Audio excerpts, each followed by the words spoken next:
Hi, El Puneke and Perry? Perry? Is it Mark Perry? Hang on, have a look. Yeah, Mark Perry. I just, on the subject of my tinnitus, the ringing ears thing and the ringing head thing that I put there where it's causing a lot of heart problems, because it puts a strain on the blood going to the brain through the head over here, and I've been through a lot of treatment that nothing works. When you got ringing ears, severe, through what I've been through being mechanic and loud noise, sledgehammers and big bulldozer engines and log scrapers in Forest Products in Takaroa. I was a mechanic with 300 mechanics there around the clock on the trucks going over the comais, and also the diggers and machines in the bush for 300-mile radius that I was a mechanic on around the field service at night time, 24 hours.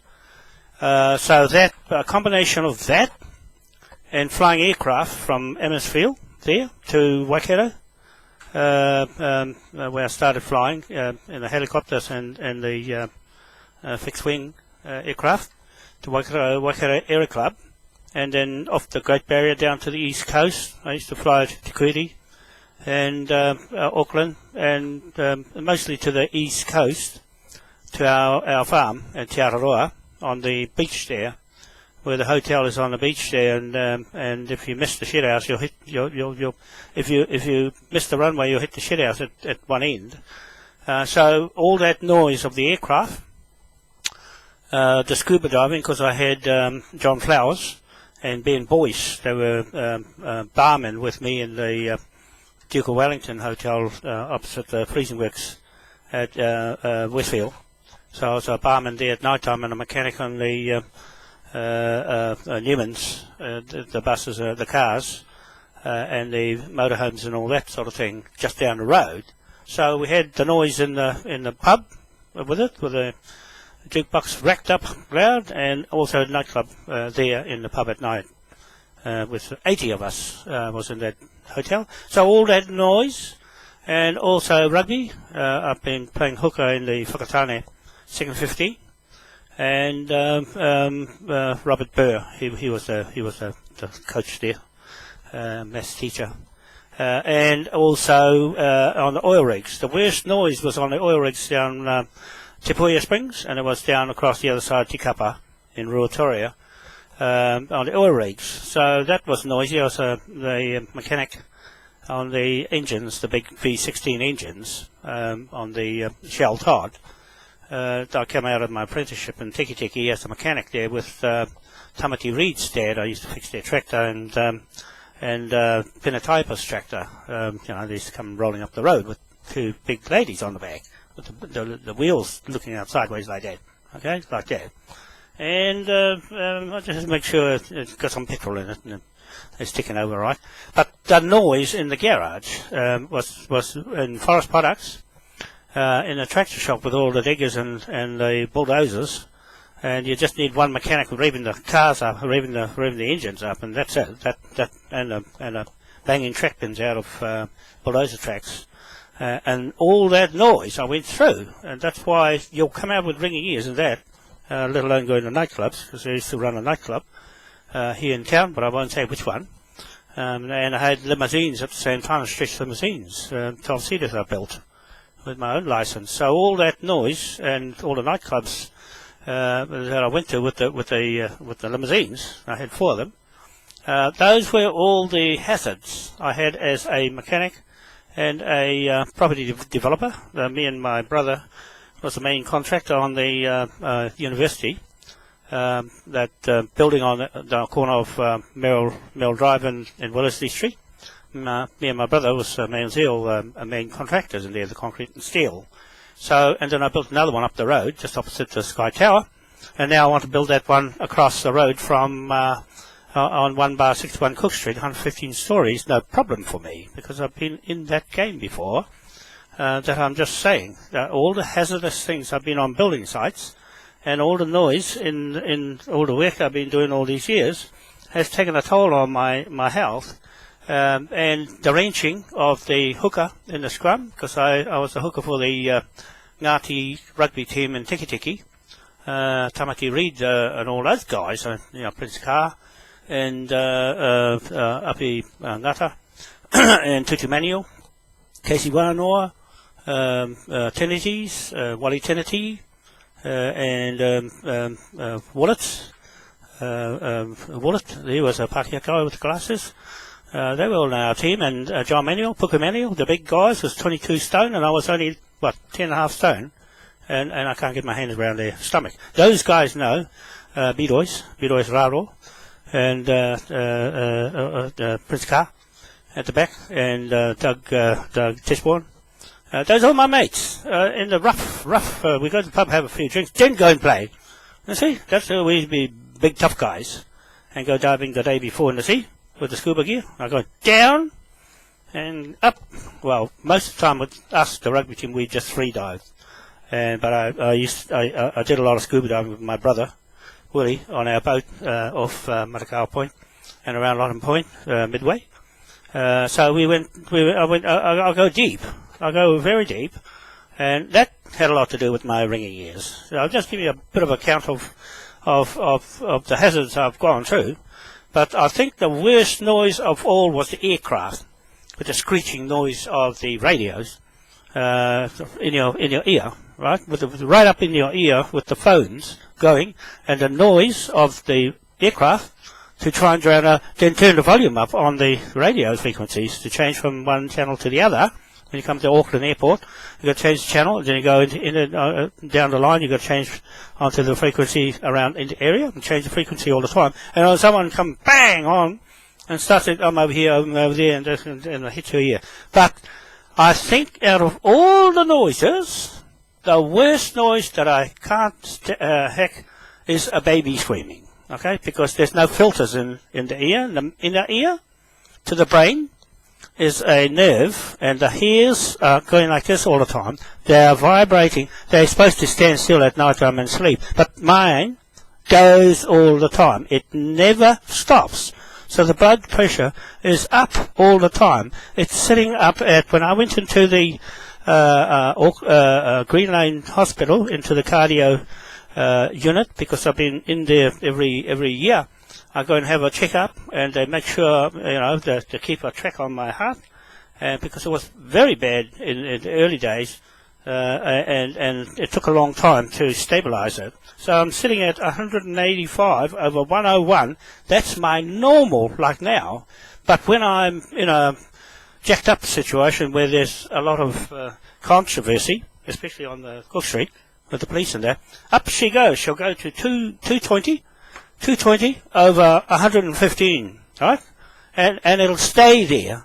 It'll stay there. It takes a long time. Sometimes it takes 2 or 3 days to go down, because the nervous system in my body is upset. Once it's upset, it stays like that. And you can watch it on the scale go up. When I was in the hospital, right, when I got a heart attack, I get up at night, I watch the machines beating away like that. And I watch everybody else's, because everybody else is on board. And I watch theirs going, ding, ding, ding, oh, he's going to die. No, he's not far off. And I have a look at mine, it's right up, right past theirs. I said, I'll control this. So you know what I do? I hold my breath for a long time, maybe 2.5 minutes, and see what happens. And you can see it just go brah up there. You see? So that's how I used to test myself. When the doctors came, poof, it goes right up. As soon as you fight something, like your defenses go up, right? Your whole immune system clicks in, and it gets ready like for a fight, right? It gets ready for a fight. So I had to train myself to calm down, because you're in a state of emergency, to battle off anything out of the road that comes anywhere near that. That's why in a crowd at night, if you're in a nightclub or something, you can't hear anybody. Only just one with the highest pitch noise, because the sound of the lower sound, you can't hear them. See? It'll only, the ears are trained to pick up the sharper sound, like it's highest pitch you can get. So it's like at the back of the jumbo jet, when it takes off, it screams at him. It's normal. That's normal to keep that reading of 185 over 101. That's the reading was locked in at the hospital at Green Lane. They said, oh, a bit high. I said, oh, you haven't been taking your medication. I said, no. It just slows it down and slows the brain, slows everything down. You can't do any work. You can't sort of do all this work I do. Okay? That's what I'm saying.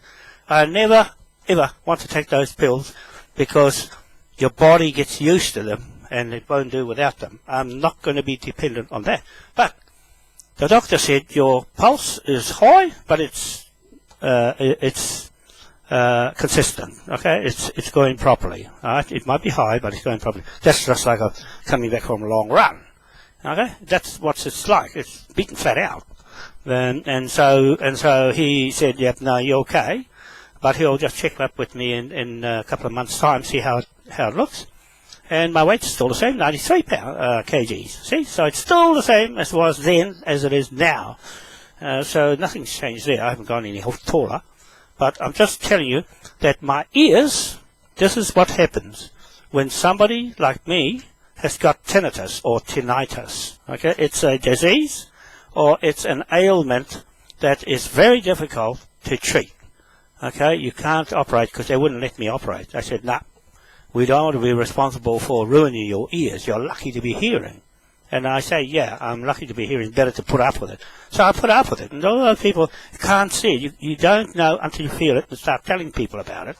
And it's frustrating when you look at someone and you can't tell. You can't tell until they get upset. When somebody gets upset like that, something triggers it off. Right? I'm just telling you, I've got used to controlling the trigger mechanism in the inner ear. It's the electrical signals going to the brain gets fuzzed up, and you can't concentrate. To do a job like this, it's very difficult to concentrate unless it's dead quiet. That's why I work at night time than in the daytime, because all the noises around muddles up everything in your thinking. So it's very difficult. I have to think twice or 3, 4, 5 times harder than a normal thinker. I look at somebody else, I think they're very lucky to be thinking normal. Whereas someone with an ailment like ringing ears, they are really, really, really frustrated, and up goes the temperature of the blood. Right? They can't put up with, that if there's no treatment for it to think. So what I did is I went. The doctor put me into the ear, nose, and throat place in Glen Innes, in their university. So I was a guinea pig in there for about 3 months, and what they gave me was these. See this? You see this? This is an ear noise generator. Okay, so it's got a little battery in here. See, it's open now. It's off. When you push this little bit at the end, right there, the little round batteries in there, it switches on. Then you stick this in your ear, put it around your ear, and what it does is it puts a higher pitch sound above what you're hearing, and it goes right to the top. Right? I told them to switch right out, because I can't hear the other sounds, like it's, they put the volume 1, 2, 3, 4, 5, 6. It's right up to 6 on this, okay? And then you plug it in your ear, and what it does is it tricks the ear. These things, right? 2 of these is $8,000, okay? They gave it to me to be a guinea pig. It works. It actually works, but it's very difficult because it's still there when you wake up in the morning. At night time is the worst, when it's really, really quiet. You can hear every little bit of it. But in the daytime, the noises cancels out some of it, but not all of it. But this goes above the noise of your ear, okay? So they put this, like this, on the generators at the clinic in Glen Innes, the university, and they cranked it up. They said this. Tell us, wave out. We're going to put you in a room where it's soundproof, the outside. They said, when the noise goes up, we go, there's 0 and there's, 100. When the noise goes up and it hurts, tell us to stop. Well, you know what? It went up, right to the end, and it's still going. Right? I said, oh, not so. Yeah? Not so. They said, they might, we'll give you these ones. It's a low version. Well, it's not a low version, but that's all they had. Right? They'll give this to me. and see how that goes. It works okay, but it doesn't entirely fix it. It's only a temporary thing. And anything else, acupuncture had big, long needles. That didn't work either. And all sorts of things. I had all sorts of treatment over the years to try and fix it.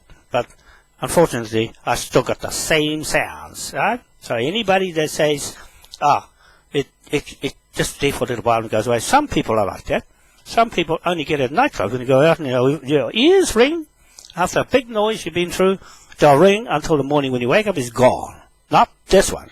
Not this one. It's there full time with the same blood pressure all the time. Okay? Ring, ring, ring, ring. When you start eating fatty foods, poof, up it goes. Right? If you eat the wrong food, white bread and all the rest of it, all the bad stuff, and the soft drinks, and the Coke especially, the Coke, poof, up it goes, right up. It can go right up just with Coca-Cola. It can go up to 120 and 110, 115, just like that. Just after a drink of coffee. Okay? If I take a coffee, it'll go up. Right? It'll go up.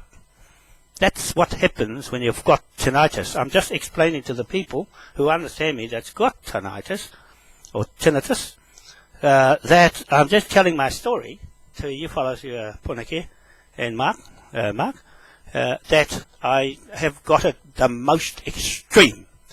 Anybody who has got this that can't hack it and can't understand what it is will go and kill themselves. It's that sort of answer to fixing this sort of problem.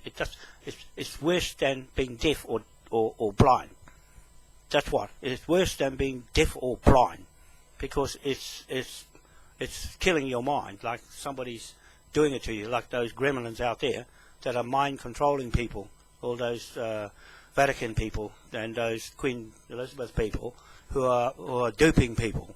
Right? It's going to stop before long, because once we get going, I've got something for that'll cancel the frequencies, because I learned all about this sort of stuff. I've learned all about high frequency and where the energy comes from. Maybe it's my ancestors keeping out any other foreign information from stealing what I got in my head. I don't know. I'm just assuming that what I've got, what you see on Facebook and YouTube and everything I can do with just one brain that keeps me going, other than that, maybe it's that's keeping them out of my head. Okay? And my video that I just did, it's going on YouTube, that's right, it's getting, somebody's interfering with my videos, because the last one was scratchy, because I've got new mic, and I had it going good, until I start talking about the Crown, and what I'm doing on Cook Street. It made it scratchy, Daryl Payne, the video is scratchy, because somebody's tampering with my sounds in my thing. Now, this last video, it went slow, like that, in the video when I listened to it, and then it speed up again, and goes slow. See, someone's playing around with my videos when I start talking about them. Okay? So those people are going to get found.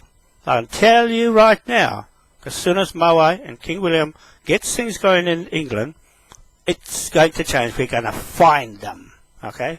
We're going to find them, because the people are waking up now. Even the people here in New Zealand. Very clever. I'm not the only one. I'm not the only one. There's plenty of them around that know just as much as I do of effective doing things. We're just about to do things now, and we're going under this flag here. You see? Here, flag. King William flag. There. Okay, and it's flag over here. Yeah? We're going under this flag. We're going under this flag because it's the only flag in the world. Punagi and Mark. It's the only flag in the world that's got free passage. It's a bank flag. It's a coin money pound note flag.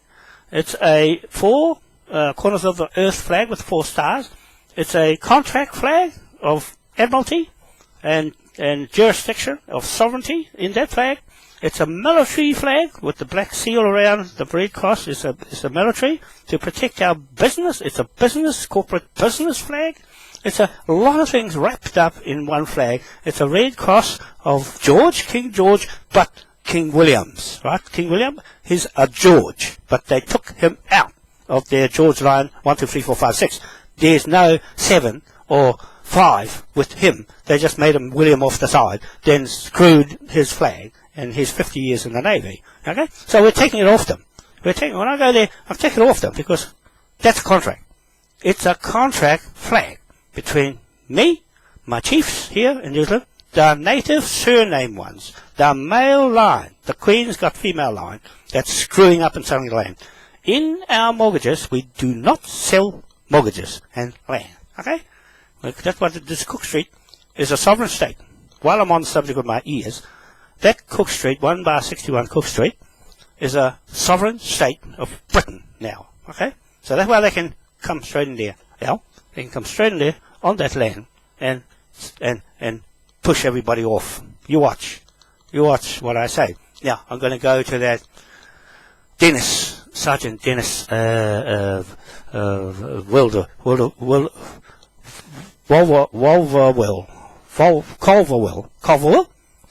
Sergeant Dennis Culverwell. Okay, we're going to go to him and tell him, look, you are a policeman, come and take me on the land block, and that'll be the end of that, right? If he doesn't, then he's a fraudster. If he does come away, he's not a fraudster. You see? So the other guy, Tim Duffy, he's a fraudster because he went and assisted those fellows who did the fraud. Okay? So that's what the problem is. Anyway, my ears. Back to my ears. I'm just saying a story of all the pressure I've been through. I got used to being under strain in any situation where there's board members, CEOs, and corporate meetings. I've been in corporate meetings where it's full on. So if I had to go to London, I'll go there, no problem in the Parliament, because I'll have the answers. I always find the right answers before I go in the next day. A mechanic has to have the answers when he fixes somebody's car, or boat, or any engine, or gearbox. He has to know the answer. If he's got the answer, the next day it's easy. He'll fix it. See? What I used to do is convert cars into CNG and LPG. In my own garage, I had 13 mechanics in Otahu and Papatoetoe, and in limousines at the same time. So I had a lot of experience dealing with public and dealing with vehicles and gas. That's my trade in mechanics and especially engines. That's why I'm going to build the most powerful engine on this earth. It's all ready to go. It's all ready to go. I've got to go to Holland to see the latest spaceship. And you watch, they can't get it going. I'll go there, I'll sit in front of the whole lot of them and tell them how to make it go. You see? I got it all ready to go. That's why I said to Jamie, we're going to Holland. We're going to Denmark first, and they'll put all the plans together for this tidal turbine bridge and pay them, because I had no money to pay them. I got no money to pay PricewaterhouseCoopers, the accountants. They got all the plans for all these tidal projects. They said, brilliant. Where's it? Where's the money? Pay us. And even my lawyer. Can't do anything. And private investigator. If I had to pay them, this thing would be all finished. But no money, I do it myself. I do everything myself. You see? With my ringing ears that keep me going. Right? I'll keep me going. Okay, that's all I want to say. I better get off this because it's turning out to be longer than what I was going to make. It was about ears. And I've gone into the other things because I'm in a automatic mode. Okay? I'm just practicing to go on TV when I go to England and around the world with Jamie. I'll be on TV all the time. That's why she wanted to be a cameraman. Not anything else now. So, okay, there's a camera. You can come and put the camera up everything on the way. Okay? So that's our story for today. El Puniki and Mark. I hope you have a beautiful day, like I'm having a beautiful day, and sunny and blue skies. Okay? Don't forget, these little blinders, these little ear plugs, phones, they're actually ear generators for tinnitus. And if you're patient, you can use them, but I'm not patient. There's a little battery. Look. A little battery. Yeah. That's a little battery. I just took it out. And it goes like this. You got that there. Huh? Oops. Shucks, don't break the flipping thing. There. See? There's the test. There's a ear generator. $8,000 for these two. 1, 2. Left, right. Okay? So that's all I want to say. I just want to let you know that they work. They actually work. And the university spent a lot of time on the machines, watching my progress. When I put it on, it works. You can actually see your ears buzzing. Okay? He's buzzing like that. Al? So, and Mark? So when somebody says, oh, nah, it just goes away, that's for those people who don't have as much as I do because of the industry that you've been in and all the things you've been exposed to. We didn't have much about ear muffs because mechanic get oil in the ear. And you know you can't put plugs in the ear with oil in there and all the diesel poisons and everything in the workshop. That when you start getting dirty with dirty black hands, then it gets in your ear. Okay, then you put the muffs on, and you get ear infections. Okay, all right, that's all. Bye. See you later. Oh, turn it off. Just like